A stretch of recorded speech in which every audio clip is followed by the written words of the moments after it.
자라야님께서 이런 질문 보내주셨어요. 돌싱포맨 출연하셔가지고 바이오주 얘기 잠깐 해주셨는데 연말연시 바이오주의 흐름을 짚어주시면 좋을 것 같습니다. 이거 바이오가 종류가 여러 개잖아요. 근데 일단 진단 키트나 백신 쪽은 좀 모멘텀이 떨어질 수밖에 없고요. 오미크론 우리나라 확진자는 늘어나지만 미국에서 지금 그 파우치 소장이 어쨌든 이 오미크론에 대해서는 크게 염려할 필요 없다라는 발언을 해버렸기 때문에 그렇죠. 모멘텀이 꺾였어요. 저는 백신은 되게 좋게 보지만 그래서 이쪽보다는 지금 봐야 될 거는 신약 개발하는 업체들. 신약 개발. 아무도 관심조차 없어요. 제가 깜짝 놀란 게 레고캠 바이오가 1.2조 기술 수출을 했는데 예. 바이오가 반응이 없는 거예요. 왜 이렇게 됐을까? 옛날 같으면 다 한 20%씩 올랐을 텐데. 그러니까. 와, 여기 진짜 아무도 관심이 없구나. 예. 그래서 바이오는 되겠구나. 그 생각을 했어요. 오히려. 왜냐하면 큰 수익은요, 남들이 다 하는 데서 나오는 게 아니에요.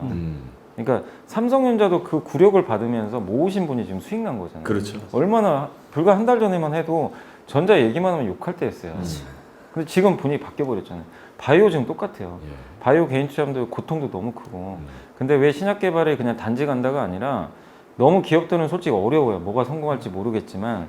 그렇지만 내년 1월 초에 JP모건 헬스케어 컨퍼런스랑 큰 학회가 하나 있어요. 예. 어쨌든 오랜만에 이벤트가 하나 발생을 하게 되고 작년보다는 좀 크게 할 거예요. 왜냐면 작년에 이제 코로나 때문에 학회도 많이 축소되고 그래가지고 올해는 좀 더 활성화될 가능성이 있고 거기다가 이제 바이오 기업들도 공매도가 되게 많았잖아요. 그래서 연말 앞두고 또 쇼커브링 수요도 일부 있을 가능성이 좀 분명히 있고 그리고 중요한 게 이건 이제 펀더멘털 이슈인데 임상을 못했어요. 코로나 확진자가 너무 그렇죠. 많으니까 예. 임상 환자 모으기가 어려워요. 코로나 환자 외에는 모을 수가 없어요. 못 모으니까. 예. 근데 이게 만약에 오미크론이 어쨌든 치사율이 낮은 걸로 인정이 돼서 확산세가 진짜 진정이 되면 예. 어쨌든 내년에는 이제 환자를 모으기가 더 수월하겠죠. 그리고 우리나라 또 바이오 기업들은 또 대형 제약사가 또 많으니까 대형 제약사들은 처방 의약품 비중이 높아요. 사람들이 병원에 안 가요. 예, 안 갈 수밖에 없어요. 그렇죠. 저도 안 가요. 아파도 그냥 집에 쉬어요. 왜냐하면 괜히 이제 병원 가면 맞아요. 또 그럴 수 있으니까. 예. 근데 만약에 이제 아직 우리나라는 좀 힘들다 하더라도 오미크론 좀 확진자가 좀 줄어든다면 병원 처방 의약품 매출이 늘어납니다. 그럼 이거는 또 펀더멘털의 플러스. 근데 여기서 잃을 게 솔직히 뭐가 있어요? 그렇죠. 예, 안 된다 하더라도. 그러니까 하방은 되게 단단한데 뭔가 이벤트가 한두 개 생기면요. 적어도 최소 한 20-30%는 올라갈 수 있는 여력은 있는 거니까. 근데 바이오는 많이 해보셨겠지만 정말 어려워요. 이 기업이 성공할지 안 할지 모르니까. 거기에 대한 분석하기도 개인 투자자들이 쉽지 힘들어요. 않잖아요. 그래서 차라리 이제 기술력이 이미 뭐 기술 수출을 했거나 예. 검증된 회사나 아니면은 이제 ETF 있잖아요. ETF는 다 모아서 하니까 리스크가 분산되잖아요. 그래서 예. 차라리 뭐 코덱스 바이오나 타이거 헬스케어 같은 요새 좋은 ETF를 많으니까 그런 것도 한번 투자해 보시면 괜찮을 것 같아요. 김정희님께서 이제 바이오로 가야 하나요? 이런 얘기도 해주셨는데 좀 가야 돼요 지금 시장을 위해서. 가야 된다라고 네. 속 시원하게 답변해 주셨습니다. 네. 바이오주 투자를 할 때 우리가 좀 짚어봐야 될 포인트 한두 가지만 좀 정리해 주시면 좋을 것 같아요. 바이오주는 사실 이게 보통 이제 너무 기대감을 가지고 일단 올라가잖아요. 그렇기 때문에 사실 저는 바이오 투자를 잘 못해요. 못해가 저는 아예 안 하고 있는데 사실 이사님 방금 말씀하신 대로 저도 이제 관심을 가지고 이제 하나씩 관심 용어 요즘에 넣고 좀 분석을 좀 하고 있어요. 제가 최근에 걸린 게 그러니까 셀트리온 그룹. 셀트리온 그룹이 이제 서정진 회장님이 이걸 합병을 하시겠다는 얘기를 하면서 이제 하나씩 지금 진행이 되고 있는 부분인 것 같아서 일단 사실 저는 기본적으로 이제 바이오주도 마찬가지지만 전체 업종 자체가 아무도 관심 없을 때, 특히 누가 욕할 때, 막 이거는 진짜 안 돼라고 할 때, 될 수도 있을 것 같아라고 보면서 이제 투자를 하면은 10중 8구는 맞아요. 그래서 삼성전자도 사실 그런 느낌이었고, 바이오주도 이제 이사님께서 말씀하셔가지고, 저도 저 혼자서 되게 사실 포트를 하나씩 넣고 있었는데, 조금 더 분석을 한번 해봐야 될 것 같습니다. 좋습니다. 우리 염희서님께서 하나하나 짚어주시는 내용들 아마 여러분들께서 쏙쏙 이번 연말연시에 꼭 가져가셔야 될 중요한 경제적 포인트가 아닐까 싶습니다. 자, 계속해서 종목 이야기를 이어가 보도록 하죠. 앞서서 저희가 오미크론에 대한 이야기로 쭉 넘어오면서 자연스럽게 바이오 얘기를 했는데 그렇다면 여행, 항공주 등등등 이와 관련해서 이제 거꾸로 좀 영향을 받을 종목들에 대해서도 한 말씀 좀 해주시면 좋을 것 같습니다. 저는 이제 두 개로 나눠야 돼요. 네. 이쪽 산업도 리오프닝도 두 개인데 하나는 내수 위주, 하나는 이제 해외여행. 이 두 개고 해외여행 쪽은 그쪽이 이제 외국인 카지노, 그렇죠. 그다음 면세점, 그다음에 뭐 여행 항공 이쪽이죠. 그리고 내수 쪽은 이제 대표적인 백화점이나 뭐 편의점이나 의류 이쪽인데 일단 지금은 당연히 이 내수 쪽을 봐야 되겠죠. 왜냐하면 오미크론 이제 지금 우리나라 7,000명 넘었기 때문에 사회적 거리두기가 더 강화될지는 제가 모르겠지만 예. 이게 정부 입장에서도 이걸 예전처럼 돌리기가 굉장히 힘든 게 자영업자분들 지금 굉장히 힘들어하세요. 정부 입장에서도 그냥 마냥 방역만 대책만 세울 수는 없는 거거든요. 그렇죠. 그래서 사회적 거리두기를 예전처럼 강화하기 힘들어요. 이 상태가 좀 유지가 될 것 같은데 결국 이렇게 되면 근데 이 상황에서는 해외여행을 못 가요.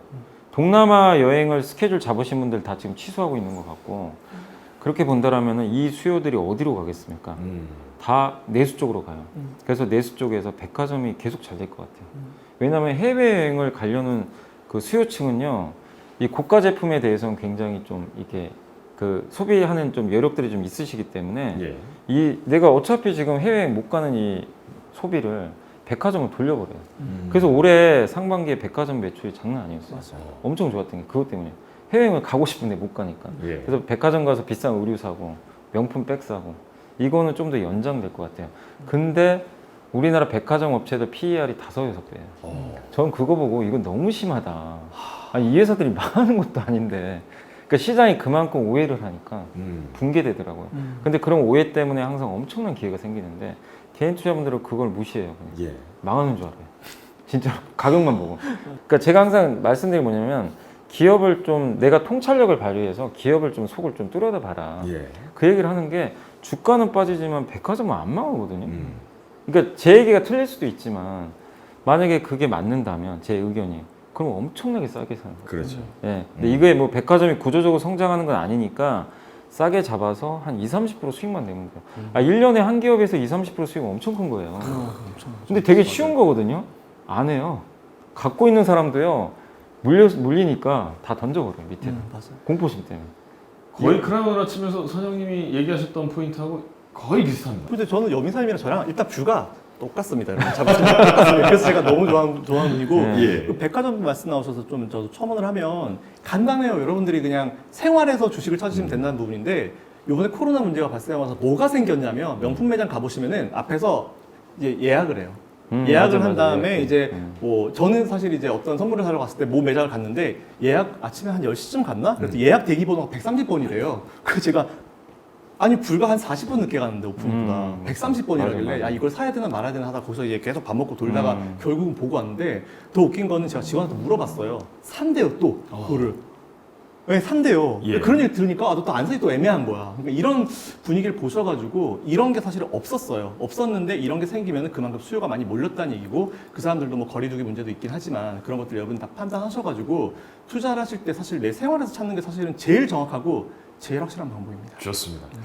최근에 들어서 저희가 걱정스럽고 고민스러운 부분들 중에 하나의 포인트는 이제 중국이 아닐까 싶습니다. 우리 증시에 어떻게 보면 가장 큰 영향을 미칠 것 같은 부분이 또 중국과 관련된 이슈들이 아닐까 싶은데 그 부분을 한번 좀 짚어주시면 좋을 것 같아요. 그러니까 저는 뭐 항상 말씀을 드렸지만 우리나라 시장 같은 경우는 큰 틀에 보면은 이제 미국 시장의 흐름에 따라서 가는 게 맞아요. 근데 큰 틀 내에서도 이제 변동성이 굉장히 많이 나오는데 그 변동성의 폭은 결국은 중국이거든요. 그러니까 앞에서 말씀드린 대로 우리나라가 이제 MSCI 그 구간 내만 보더라도 중국이랑 같이 이머징 국가에 사실 이머징 국가에 잊지 말아야 될 국가가 딱 2개가 있는데 그게 우리나라랑 중국이에요. 그래서 뭐 올해 이제 우리나라가 선진국 지수로 넘어간다 이런 얘기를 하고 있는 상황인데 일단은 중국 관련 이슈가 나오고 이제 올해는 사실 2021년은 잘 아시겠지만 중국 정부가 이제 자꾸 제재 이게 엄청 몰렸었거든요. 근데 그렇죠. 갑자기 지준율 인하를 하면서 이제 내년에는 뭔가 바꿀 거다라는 그런 기대감 우리한테 되게 많이 주고 있어요. 그래서 저는 이 부분이 우리나라 증시에 내년에 굉장히 좋을 거라 생각하고 우리나라 증시가 내년에 안 좋을 수가 없는 이유를 대라하면 하나를 되고 싶은데 이사님 생각은 어떠신지 그러니까요. 궁금합니다. 자, 염이사님께서 어떤 또 포인트를 갖고 계신지 중국과 관련된 포인트로 넘어가 보도록 하겠습니다. 네, 그러니까 중국 같은 경우는 사실 이제 올해 너무 안 좋았잖아요. 올해 상반기부터 긴축으로 일단 어떻게 보면 이제 하반기에 그 후유증이 좀 발생을 한 거죠. 예. 그래서 우리나라 증시가 7월부터 좀 급락하게 된 이유 중에 하나가 저는 결정적인 게 중국 이슈 때문이 아니었나. 미국이 그렇게 좋은데도 예. 한국은 이제 G2의 영향을 많이 받으니까요.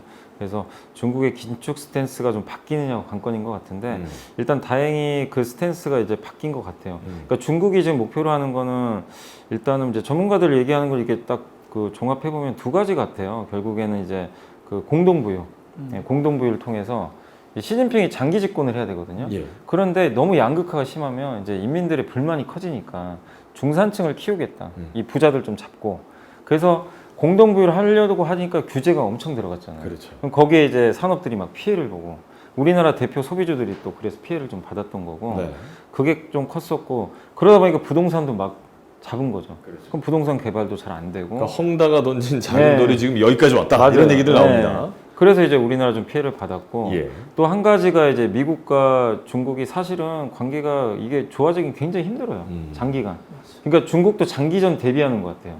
그게 이제 두 가지인데 결국엔 그런 거를 하기 위해서 이제 중국 인민들의 또 어떤 지지도 받아야 되잖아요. 그렇죠. 근데 이제 점점 이 상황으로 이제 가게 되니까 이게 경제가 문제가 생기면 지지를 못 받아요. 일단 먹고 사는 게 중요하니까. 그렇죠. 그래서 이제 조금씩 당근을 주는 것 같아요. 아. 그래서 이번에 지준율도 풀어줬고 헝다 리스크 있는데도 부동산 대출 조금씩 풀어주고 있어요. 뭐 진짜 안 좋으면 나중에 금리 인하할 수도 있어요. 네, 정말 상황이 안 좋아지면. 근데 나중에 진짜 금리 인하하면은 그건 정말 중국이 안 좋은 겁니다. 예. 그러니까 너무 좋게 생각하면 안 돼요. 차라리 지준율 인하하는 게 좋아요. 그래서 그런지 지금 벤파드님이 이런 질문을 또 올려주셨어요.